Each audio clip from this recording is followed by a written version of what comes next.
Hello guys, it's Business Monday. This is Ejiro Sagede, aka your energetic EJ, and this is a segment on the Afrocentrist podcast called Business Monday, where I get to talk to business people who are creating solutions, services, or products for other businesses. Okay, so it's B2B here, right? It will be coming to you every other Monday on the Afrocentrist podcast. You don't want to miss it. And if you are watching this and you have a solution or a product or a service for other businesses, then you want to connect with me so that I can feature you on the podcast. I mean, we need this information to go around, don't we? So don't miss it every other Monday on the Afrocentrist podcast. It's your girl, the energetic EJ, signing out. See you on Mondays. Bye. Hello and welcome to yet another episode on the Afrocentrist podcast and this segment, Business Monday. I am the energetic EJ and I'm so delighted to be here again today. So today on the show, I have somebody on the show. Let me tell you a quick story how I got to meet this person. Or I got to know of this person and then I met him a couple of months later, or weeks later actually. And then today we are having this segment together. So sometime early this year, I think early 2022, in my mastermind, I have a mastermind, and in that mastermind, one of the members there shared a particular write-up. And the write-up was about networking. And so I saw it and I loved it. It was a long, letter, it felt like a newsletter or like a broadcast, right? And I'm like, I love this. So I took it and I recorded it. I recorded the audio version of it and then I sent it out. And then the responses just kept coming. Even in my mastermind, they're like, Adrian, this is so beautiful. I have to send this to Dr. Laide. I'm like, okay, please go ahead. Initially, even when I did it the first time, I thought it was a woman. And so when I did this, I said it was a woman. And then one of my mastermind members came and said, no, Dr. Laide is actually a male. I'm like, oh God, I have to record it again. So I had to go do that part again where I mentioned a she instead of a he. And so I did it and I sent it out. And the responses kept coming. I'm like, guys, it's not my content. It's Dr. Laide's content. But they were like, no, your voice brought life to it and all of that. And so my mastermind members, sent the audio to Dr. Laide, and so he sent back his response like, wow, this is great and all of that. Then the next thing is she's like, Dr. Laide is coming to Dubai. I'm like, are you serious? I have to meet him. And that was how one way or the other we got to meet in Dubai. And then, we just got to meet and we hung out for a bit. And so a couple of weeks later, he's like, hi, Ejiro, I'm coming back to Dubai soon. I'm like, okay, this time around, you have to come on my show. And here we are today on the show. So thank you so much, Dr. Laide. So before I bring him on, let me just quickly tell you a little bit. Who is Dr. Laide Okubena? Dr. Laide Okubena is a top-selling realtor and multi-award-winning influential leader. He's the business development manager of the Africa's #1 real estate brokerage, Billionaire Realtors Group, with over 65,000 and counting members. He's an alumni of the prestigious Lagos Business School and London Metropolitan School of Business and the University of Lagos, Akoka. He is also a certified life and business coach and inspirational and motivational speaker. He is a real estate investment expert who is also traveled internationally for conference and international events from Dubai, Kolkata, Chennai, Mumbai, Qatar, Kigali, Accra, and still counting. Maybe it's going to come to your country soon, so watch out for that. He is also a naturopathic doctor and acupuncturist who studied in India and Sri Lanka in the International Open University of Complementary Medicine. So you can see that is a big deal. That's why I'm so excited today. And guess what we're talking about? You have heard in his profile already that he's a real estate mogul, right? So I want to see, how can SME benefit from real estate? You're a small business owner. You're thinking like, I don't have money to buy land. This million they are calling. How am I going to afford it? But what we want to talk about today is that there is a way for you to plug into real estate even though you don't have that huge chunk of money right now. So if you're an SME owner, you're a business owner, you're a freelancer, you're a solopreneur, whatever you are, you're on a small scale growing, but you want to plug into real estate, then this episode is for you. Better draw your screen closer, or you plug in your ear right now, take away every form of distraction so that you can learn one or two things on how, from where you are right now, you can actually start to leverage real estate. All right. So if this is your first time on the Afrocentrist podcast, you are welcome. I don't know why it took you so long for you to discover us, but I'm glad that you are here today. So while you are here, if you are watching on YouTube right now, click on the subscribe button and subscribe. But if you are listening to me, whether on Spotify, Google Podcasts, Apple Podcasts, Amazon Music, Stitcher, Breaker, wherever it is you're listening from, then do rate us on that platform. Give us a 5-star or 3-star or 1-star. If it's 1 star you think that we deserve, that's okay. Shall give us a star or give us 5 stars, okay? Give us a review, share with your friends and family. Let them know that this platform has great content for your personal development. This is why we exist, for your personal development, okay? Now, this is about the time that you can grab your cup of coffee, your cup of tea, or your bottle of water and sit back, relax. Let us dive into the conversation today. How can SMEs benefit from real estate? And I will be right back with my guest.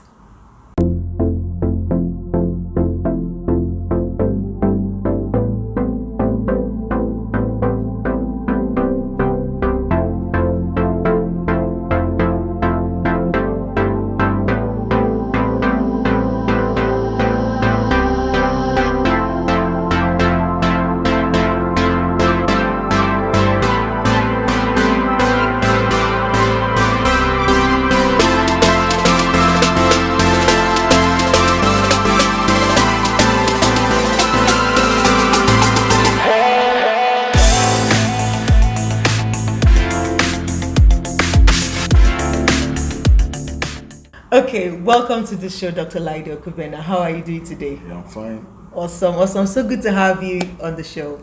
Yeah, it's a pleasure being here too. I'm looking forward to this. to the discussion. Yeah. How has your trip been so far in Dubai? Wow, it's been beautiful. It's been amazing. We've learned. We came for a 2 days conference. Yeah, Monday, Tuesday. I got my certification. Yeah, then we've met a lot of people, different people from different countries, different cultures. Yeah, and it's a mind shifting experience. Yeah.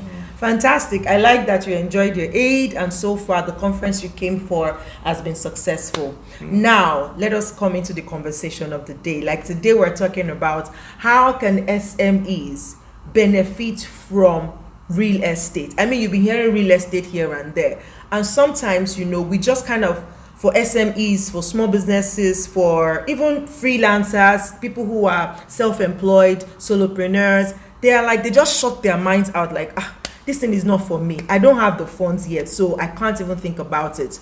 But you know, I was having a conversation before we started to record with Dr. Laide here that, is there a way that SMEs, you know, people who cannot afford large chunks of money to invest in real estate, is there a way that they can actually plug into real estate? And it's like, yes, there are actually a couple of ways. And those are the ways that we want to talk about on the show today. So Dr. Laide, how can SMEs, small business owners, solopreneurs, individuals who are unable to afford large chunks of money to get, you know, a real estate property, for example, how can they tap into real estate? Because real estate is one of the surest way to invest right now. So how can they be a part of it, even though they can't really afford large amount of money? Okay, there are, I think I'll mention like 4 to 5 ways which SMEs can key into properties. The first one that I'll mention is there's payment plan. Payment plan is one of the ways to make it easy for an investor or an SME looking to own a piece of property, because they may not have the full bulk of the amount. Payment plan, there are some payment plan that goes from as little as 6 months, 12 months, to even, there are some payment plan that extends to 8 years. Some 10 years, you can pay over for a long period of time. You pay your initial down deposit and you spread payment over time. Some are 1 year payment plan, some are 2 year payment plan, depending on how expensive or the property is. Yeah, so that's another way that you can pay. In the layman's language, they'll say pay small. Installments. You pay it small, small. And you become a property owner. When you don't have the bulk, there's large sum to drop at once. Yeah. So that's one of the ways to own a property by paying in a payment plan. Then another way to own a property is through a mortgage. Mortgage facility. Mortgage is usually a loan given by a bank to the investor. But before that mortgage is given, you will have to go there through criteria that you need to meet. Criteria like they will check your salary, like how regular do you get paid. They will check your bank slips, like your bank statement, to check that does this person get paid. Gets okay. Yeah, then your ID card, place of employment, and all that, because it's from those sources. Then your home address, then probably some utility bills. So they just want to know that, okay, you are a real person. You are able, you are capable to actually pay back this, even if it's in installments, in bits. Yeah. So, like in Nigeria now, I know of a mortgage that allows you to do up to 15 years. 15 years payment. You pay an initial deposit, or the bank, when you meet the criteria of the mortgage bank, the bank starts to pay for you. Then you would be paying back to the bank. Yes, the investor is going to be paying back to the bank small. While over time, like 15 years, they'll be deducting from the salary of the person. Okay. Deducting from salary of the person. So that's two. So one, you can pay small by going with a payment plan. If the property you want to acquire has that payment plan. Otherwise, you can go the route of mortgage, where you approach a bank, but for that one you need a certain kind of, you have to have the criteria from the bank to be able to leverage that. So what other ways? Then another way is with the cooperative style. And I really think that this is the one that you should pay attention to if you are in this category of people, like an SME owner or a business owner yourself, a freelancer. I think this is the one that we should pay attention to. That's the cooperative. That's coming together. Yeah, the cooperative is whereby as little as 10, it could be 10, it could be 20, could even be more than 20, depending on how expensive the property you want to acquire. Okay. Depending on how expensive the property is. Imagine maybe like a group of teachers. A group of teachers now want to own property in Dubai here. Like it's like, is it possible? Yeah, is it possible? Is it possible for a teacher? How much is the teacher earning? I don't know. An average teacher in Nigeria probably earns, I don't know, maybe 50k, 20k, 30k. Like, imagine teachers want to earn, they would have to be much. They would have to be much, and probably like, though some teachers, like maybe teachers that work in private schools like this Doen, all these expensive private schools like British International School, they earn well. Those kind of teachers, if they come together as a cooperative, they can buy something in Dubai like that. They will be jointly contributing for it monthly, and probably they would register it under like a cooperative name. So they would be paying for it as a group. And in Dubai, I think once you do like 30%, some are 30%, 40% initial deposit. Once you do that 30 to 20. To 40% initial deposit. You have access to the property. You have access to the property, and and once you have access to the property, that means that property can now be put on rent. Yeah. So the property starts to make money for you, even when you've not finished paying for it. So that means they can even start using part of the money that you are getting from renting it out to start to pay. Awesome. Yeah, and it may not have been possible for those group of teachers if they have to do it individually, because one person may not have the power, the strength, the capacity to afford it. And it's not just teachers.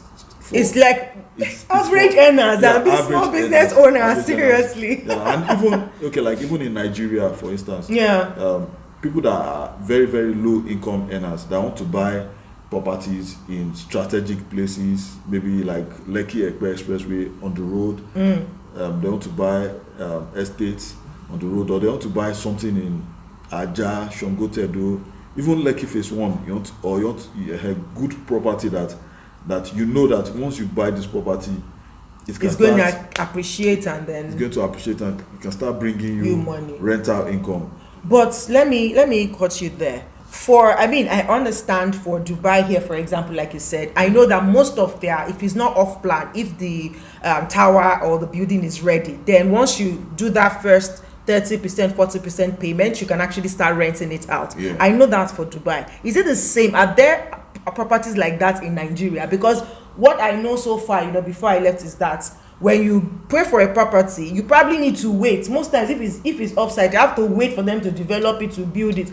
And if you're even buying it, you have to probably pay more or pay completely to be able to access it. So do we have properties like that in Nigeria, that if you pay a certain percentage, you can also start renting it out? There are some properties like that. But it's not every developer that has that facility. I know a developer that does that in Yaba mainland area. That once you, in fact, I think he does as far as 15 years, 20 years for the payment plan. Yes, and you can move in. You can move in this apartment, and you can start even using it to pay back.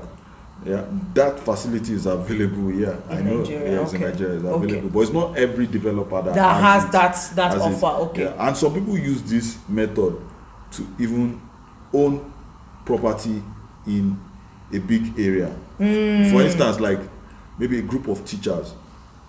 Why am I mentioning teachers? Because we know it's a known fact that teachers are the lowest paid.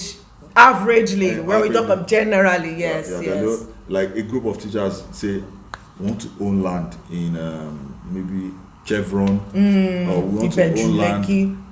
Though there are some places in Lekki Ekpe Expressway that could be selling like 30 million, Abraham Adesoya 40 million. A group of teachers can come together and say that 20 of us want to own a plot in VGC. We want to own a plot of land in Abraham Adesoya, a place that is beyond their power. But because they came together as a cooperative, they came together as a group, and they jointly paid for that property.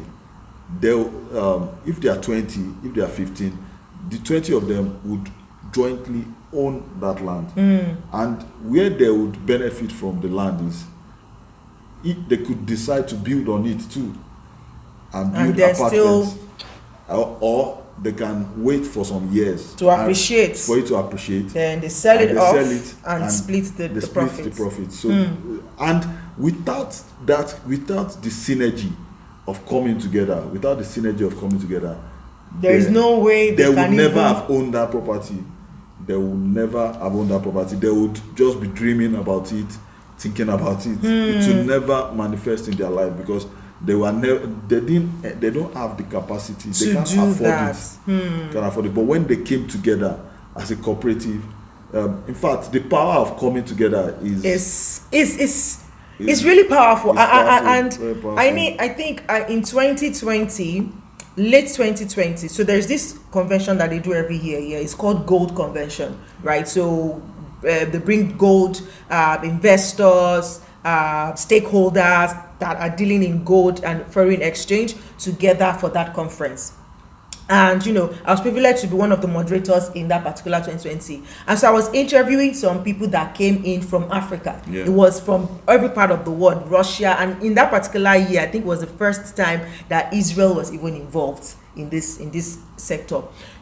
So I was interviewing the African stakeholder that came there, and I remember interviewing somebody from Ghana, and I was asking the same question, because I noticed that the Indians, they are so big on this cooperative thing. Wow. Everywhere, not just in Dubai, even in the UK, in the US, Australia, this is how they are able to own properties, own businesses, because they don't do it individually. Wow. They go as a group. So they see a property that is really nice, they call themselves together, we need to get our hands on it. They will bid for it as a group, get the best price, put money together, get it, do whatever it is they want to do, whether they they leave it to appreciate, or they sell, or they rent it out, and little by little, like that, the more they're able to do that, the more they're able to gain individually, the more they get more capacity to now extend and now have their own individual properties, right? Yes. But I was asking the African person, and what he said to me was, it's difficult. We can't trust each other in Africa. That's the problem. Because when you even venture, one person out of 20, 3 people out of 20 will decide to now say, okay, maybe they pull out halfway, or they default in their payment, or they are not coming forth to say, okay, this is the agreement, but somebody will just come and just destroy the whole thing. What have you experienced anything like that when it comes to, I mean, you've been in the real estate industry, when it comes to cooperative like that, what's your take on your experience as per Africans? How do we handle that? No, the thing about this cooperative is that for you to even enter cooperative with people, you have to be very, you have to be highly selective of the kind of people that you are bringing into the cooperative. You have to screen them. It's not everybody that you can bring into a cooperative. Yeah. You have to make sure that the person that wants to come into this cooperative, in fact, there may be a form for people to fill to screen them out, like knowing their income. Like they'll fill a form so that you know their income categories. Somebody that does not earn to a certain level might not be able to. Yeah, might not even be able to come in that he wants to buy certain properties, because it could be, some properties could be like an initial deposit of maybe $1 million or 500,000. I'm talking about Nigeria. Yeah. $1 million or 500,000. So if you don't have 500k, then you should or 300k, because depending on how many people are coming together, if you don't have it, you cannot come in. And if you don't have a regular stream of income, you are not sure that you can consistently get that amount every month. Then you are not there. Then in cooperatives, it's registered. Like there's a lawyer involved. Yeah, it's not by mouth. It's not by mouth. If you are doing a cooperative, a lawyer will be there. It's going to be registered under a business name. It's going to be registered under a business name. There will be agreements that to be signed. Yeah. There will be rules and regulations. Rules and regulations for people that default. Yeah. There's a certain charge. Even there are rules of replacing somebody that pulls out, and there's a penalty of pulling out too. Better. That's a good one. And there might be an administrative fee that is charged to you that is pulling out, so that all those things discourage. By the time to pull out. Yeah, it discourages people pulling out, or even when you read it, you will know that you know what you're getting into, so that you will know whether this is for you or not. A lawyer is involved that signs agreement. There's terms and conditions to read and understand before you even enter, so that when you can't just decide and just do what you want. All the group members agree on it, on the paper terms, before it even begins. Absolutely. So that's what controls it. Okay. And it's not everybody that fits into it as well. An unemployed person should not have any business. You don't have any business saying you want to own, you want to enter real estate or cooperative when you don't even have the money.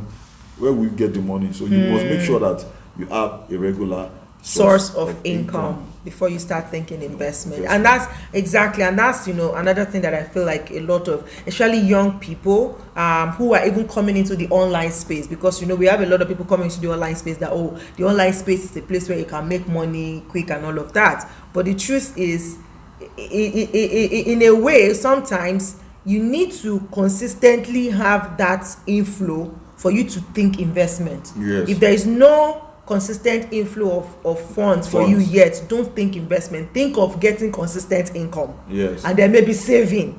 Saving. Then when you now have consistent savings, you can then start to say, okay, how can I now invest part of my saving into this? Because I see a lot of young people making that mistake, and because the offer to do this kind of investment is very juicy, right? Very and juicy. they don't want to miss. They feel like, oh my God, if I miss it now, I'm going to die. But the truth is, you cannot maintain it. Though I found out that in advanced countries in the world, some people take a loan to invest. Some people take loan to buy property and invest in property, and because they are seeing it that the property has a way of returning immediately, turnover, okay, of bringing turnover. So they put in that initial deposit, then they start using that turnover to pay back the loan. In fact, abroad it's easier. It's easy. With credit cards and stuff like that, right? Because I have a sister-in-law that just bought a house in Canada, and I found out that it was 25 years payment plan. Oh wow! She took mortgage, and there's a 25-year payment plan. Imagine 25 years. So it's easier in advanced countries to own properties because there are different plans. Yeah, though in Nigeria, there are some mortgages that is 15 years or 20 years, but it's not everybody that can qualify for mortgage. Exactly. Everybody does not qualify for mortgage because you can't collect a mortgage when the bank also do their own check-ins and be sure that you fit in that you have a source of income that they can be deducting to pay back the loan. And there's interest too. Yeah, to think about. Wow. Okay, so now we've heard it. First one is you can go for payment plans for properties that you see that have payment plans and it fits into your budget. Number 2 is you can get a mortgage. And number 3 is cooperative. So sometimes you don't need to wait or carry the whole weight of paying for that property alone. If you have like-minded people who you know are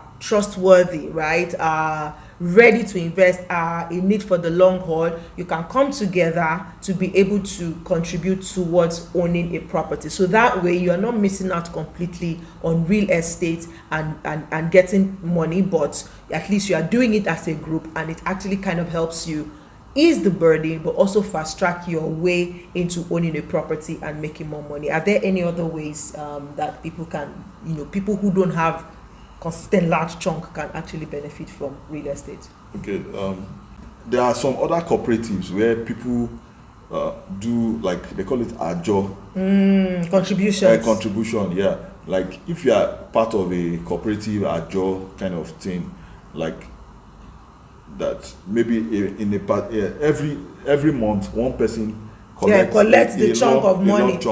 There are some that you collect like 10 million, some you collect 1 million. So it depends on the amount. That amount can be used to also buy a property like that, because maybe, for instance, let's say it's 1 million now, for instance, that you get every month, and maybe that person just is 100,000 is putting in every month into that contribution. So he can use his own contribution to buy a property in the range of that 1 million. So, or depending on how big it is, because I know some people do like 1 million every month, and there will be a time it will just be 10 million they will get, and they can use that, and there are properties of 10 million. So when it's your turn to get your contribution, you can use a lump sum to invest in. So that's another way cooperative to is helping people own properties. So fantastic. All right, awesome. Okay, so this is what we're talking about today. How can SMEs, people who do not currently have a lump sum to invest in properties, how can they actually benefit from real estate? Because real estate is here to stay, and it is one sure way of securing your investment. But not everybody at the stage that they are at can actually afford a land or a property or a house. But we're saying that if you can explore any of these avenues, you can actually plug into real estate. Start from where you are. whether you can check out, properties that have payment plan, and if it fits into your budget, then go for it. There is nothing wrong with that. Or you can get a mortgage if you qualify with your mortgage bank to be able to get a mortgage for your property. And thirdly, which is one of the biggest, and I feel like we can actually look into as small business owners, actually just see, I'm sure, even if it's not, because at the end of the day, like I said, real estate is real estate. It is like 80% sure that you will have ROI on your investment when you do it on real estate. So it's about looking at where can you start from, where you are today. So maybe, for example, let me talk to people in Nigeria. If you are in Lagos is quite on the high side. So you can gather your friends together or your people together for the cooperative and go to another part of Nigeria that is not as expensive as Lagos, but also still has that sure banking. No. Funny right? enough, there are affordable places in Lagos too, like Mowe or Fada. Mowe is not Lagos. or like Ekpe. Ekpe is not Lagos now. It's already outside of Lagos. When you talk of Lagos, you're talking about Lekki, Chevron, Ikeja, Magodo, Baga. When you are talking about this Mowe, you are already sipping into other states. So that's what I'm saying, like, you can actually look at those places that are not main Lagos, but close to Lagos. So even Ibadan is good, and is also coming up now. So Ibadan, Ikorodu, Ekpe. Exactly. So you can look into border towns. Yes. Lagos, like Badagry. Badagry. Yes. Where there's Channel's office too. So you can start to look at those places. Ojodubega sites. All those places are already K2, Ojota, they're already they're doing like this. Their prices are coming up like this. So you can go to places that their prices is still, upcoming, like developing places, because like I've always heard from real estate moguls that I know, it's like you don't buy real estate, you don't wait to buy real estate, you buy real estate and wait, right? So you can go to the outskirts and look at the ones that your contribution can acquire for you and start from there, because no matter what, no matter how far into the bush that land is, by the time you give it some time, it is going to appreciate, and when it does, you're going to be happy that you were able to plug into it. So don't wait until you have a very, very large sum. If you have a land in Ibadan that is 10 million right now, that is 1.5 million, I'm sure you can still see a land in Ibadan that is like 1.4, maybe like 4 million. If it's 4 million, at least you can come together, 20 of you, put something together to get that land in Ibadan, and then wait for it to appreciate, and then sell it off and you get something. All right. Thank you so much, Dr. Laide, for being here today. You're welcome. What would be your last word for anybody who is thinking real estate, but I'm not sure, should I do it, should I not do it? What would you say to that person? What I would say is, real estate is one of the avenues where 70 to 80% of the world's millionaires, even billionaires, have that they are wealthy today.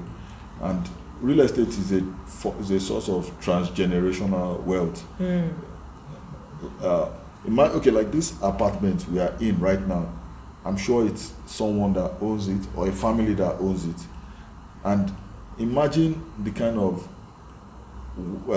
money or wealth the person is making from when people use this place. They pay rental income. It's a passive income that once they made investment, they are not working, but their investment is working for them. So it's something that is going to go on from generation to generation. A father can transfer it to his son, his son to his own son. So it benefits your generation. It gives financial security, passive income, and this is, if you want this, I think it's something you should strive to get, either through saving or coming together. That's what I'll say. Like there's a property that fits everybody's category. Because if anybody that can buy iPhone, if people are buying phones, if everybody is using a phone, I'm sure almost everybody uses a phone now.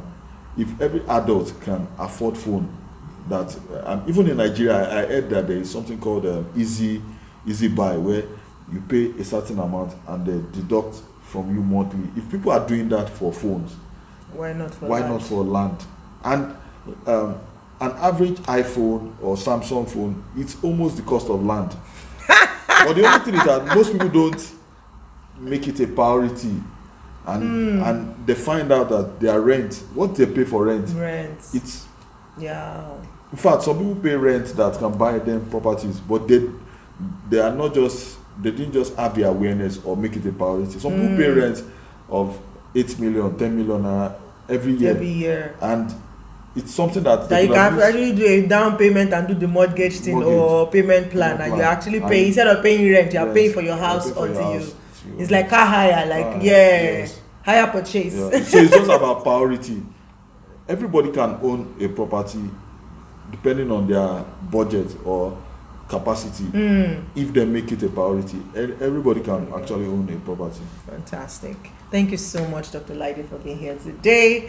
Guys, this is where we draw the curtain on this particular episode. We've talked about how you as an SME or a small business owner or a freelancer, a solopreneur, can actually plug into real estate, regardless of the fact that right now you don't have a large sum of money. So you can subscribe to our channel here on YouTube, or you can listen to us on Spotify, Apple Podcasts, Google Podcasts, Stitcher, Breaker, Amazon Music, or Anchor FM as well. You can listen to us there. So if you're yet to subscribe to this YouTube channel, please do subscribe today, and tell a friend to tell another friend, to tell the other friend that the Afrocentrics podcast has amazing content for you, and you don't want to enjoy it alone. So tell somebody to tell the other person to subscribe to this YouTube channel. Until I come your way again with another content on any of our segments. By the way, we have 4 different segments. We have Business Monday, Discovery Tuesday, The Woman, Her Story, Her Impact on Wednesdays, Thursday live sessions, and Fun Fridays, right? So we have different segments for you, whatever appeals to you, whether business, whether fun, whether discovery, whether you're a woman who needs to be celebrated and who has a story to share. We have something for you. So join us on the Afrocentrics podcast next week. God bless you. Have a great day. Bye-bye.